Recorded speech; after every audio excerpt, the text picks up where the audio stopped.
여러분 반갑습니다. 제동건이TV입니다. 오늘 여러분들께 뭘 정리해 드릴까 하다가 검찰개혁 2탄을 준비했고요. 제가 이제 핵심 요약을 해드릴 부분은 오늘은 이 부분도 한번 보셔라 하는 부분입니다. 검찰개혁 최종안이 8월 26일 날 일단 발표가 됩니다. 이 검찰개혁 안의 핵심적 내용은 어떤 것이냐? 이번에 대검찰청을 폐지를 하고 과연 새로 생길 중대범죄수사청, 일명 중수청과 기소청, 그 다음에 국가수사위원회를 어디로 둘 것인가 하는 부분에 대한 부분입니다.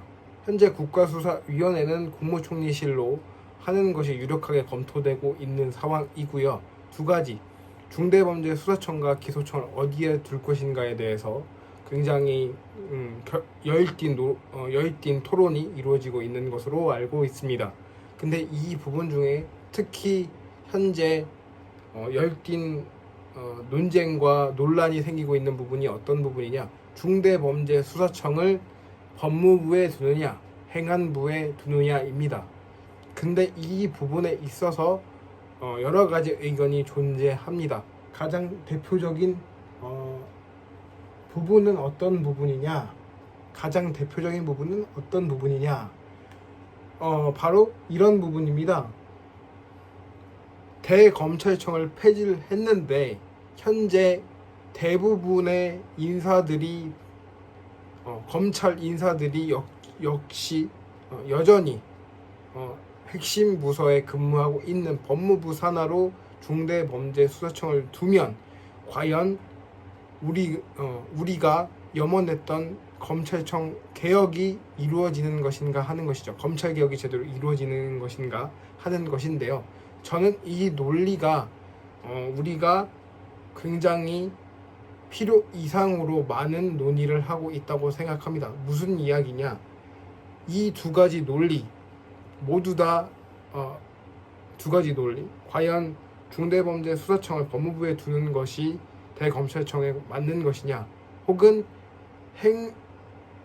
행안부, 지금의 안행부로 갔을 때 국가수사본부, 그러니까 총괄경찰본부라고 할 수 있는 부분이 있는데 그 부분도 이제 안행부가 맡게 되면 안행부의 수사 컨트롤 능력이 너무 비대해지는 것이 아니냐, 이 두 가지 논의가 있습니다. 근데 저는 이 두 가지 논의 모두 다 필요 이상으로 많이 끌고 가고 있다라고 설명을 드리는 부분은 어떠한 부분이냐면 그 기관과 권한에 대한 부분은 어떻게 관리를 하면 국가기관으로서 관리가 편한지에 대한 논의만 계속해서 이루어지고 있다고 저는 생각을 합니다. 즉 우리는 이 새로 탄생할 중수청이든 기소청이든 이 부서가 어떤 역할을 하고 어떤 분위기로서 역할을 해내야 하는지 명확하게 답을 제시해 주어야지 제대로 된 검찰 개혁이 되는 것이지, 과연 어느 부서에서 관리하느냐의 관점은, 물론 이 논의는 우리 새로운 부처에 대한 개혁의 시작점에 대한 권리에 대한 출발점이 될 수는 있겠습니다만 핵심 논의 대상은 아니라고 봅니다. 저는 개인적으로 현재 검찰개혁을 어찌됐든 검찰청 폐지, 수사권과 기소권의 분리라는 대원칙을 정했다라고 한다면 그 부분에 있어서는 가장 핵심적인 부분은 과연 그 부분을 어떤 분위기로서 누가 이끌어 나가고 그걸 누가 선발하느냐에 있습니다. 그렇다고 한다면 저는 이런 말씀을 드립니다. 현재 법무부 차관인 이진수가, 그리고 서울중앙지검장인 정진우 지검장이 대놓고 윤석열 라인이라는 건 누구도 부정할 수 없는 사실입니다. 그렇기 때문에 우리는 이런 불안감을 가지고 있는 것이고, 그 당시 인사 당시에도 꽤나 논란이 있었던 것도 사실입니다. 그럼 이런 부분을 어떻게 해결할 것이냐 라고 여러분들이 질문할 수 있는데요.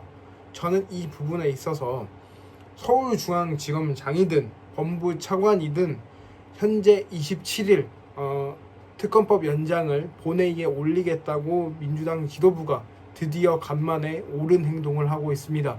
이게 통과가 된다고 하면, 그리고 김건희 특검과 내란 특검에서 지금 현재 검찰 수뇌부 혹은 법무부 수뇌부에 있는 인사가 특검에 포착이 된다라고 한다면 이번 대규모 인사와 맞먹는 정성호 장관의 바로 즉각적인 해임 청구가 필요하다라고 보고, 우리는 이 부서에 대한 그러니까 법무부 차관이 공석이 되고 서울중앙지검장이 공석이 되는 그런 부분들을 두려워해서는 안 된다라고 저는 생각을 합니다.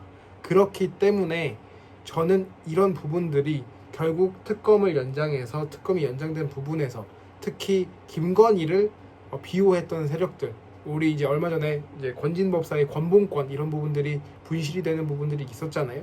분명히 정성호 법무부 장관의 법무부임에도 불구하고 그런 사건들이 계속해서 반복이 됐던 부분들은 현재 검찰 내부에 남아있는 사람들이 아직도 많이 있다라는 걸 뜻합니다. 그렇다고 한다면 특검을 연장을 해서 그 사람들을 한 명이라도 더 발본색원한 다음에 그 남은 자리들을 공개 채용을 하면 됩니다. 예를 들어 윤석열의 연수원 기수자 23기로 알고 있습니다. 그러면 대충 윤석열을 따랐던 기수들은 그 밑에 24기부터 29기 정도입니다. 4기수, 5기수까지 따랐던 것으로 확인이 되는데, 그러면 그 29기보다 훨씬 뒤, 32기, 33기 이런 기수들로 채우거나 아니면 로스쿨 출신들로 한정해서 뽑거나 공개 채용을 통해서 판사 출신이거나 변호사 출신이어도 검사 출신이 아니어도 형사법에 대해서 능통하다면 저는 중대범죄수사청의 수사관으로 공개 채용하고 면접 선발해서 뽑는 것이 가능하다라고 봅니다. 그리고 이런 부분이 기존의 검찰이 가지고 있던 수사는 우리만이 할 수 있고 수사만의 노하우는 검찰의 특유의 자산이다라는 논리를 깰 수 있다는 것에 저는 적극 동의하는 바이고, 이런 부분에 대해서 여러분들이 봐야 될 한번 생각해 주시기를 부탁을 드립니다. 어디에 두느냐가 아닌 과연 어떤 사람이 들어올 수 있고 어떤 사람이 들어와야 되고 이 사람들이 어떤 역할을 해야 되고 이 역할이 어디까지 보장이 되어야 하고 어떤 부분에서 검찰과 차별점을 두어야 하는가를 명확히 해줄 것을 우리는 검찰개혁을 추진하는 모든 부서에 일임해야 됩니다. 저는 그 새로 탄생할 부서가 누가 관리하냐가 중요한 것이 아니라 그 수사를 하는 사람이 과연 누구를 위하여 수사권, 기소권, 흔히 얘기하는 부정부패의 칼날을 들이대는 자리에서 그 칼을 과연 누구를 위해서 휘두를 것이고 누구를 위해서 칼집에 칼을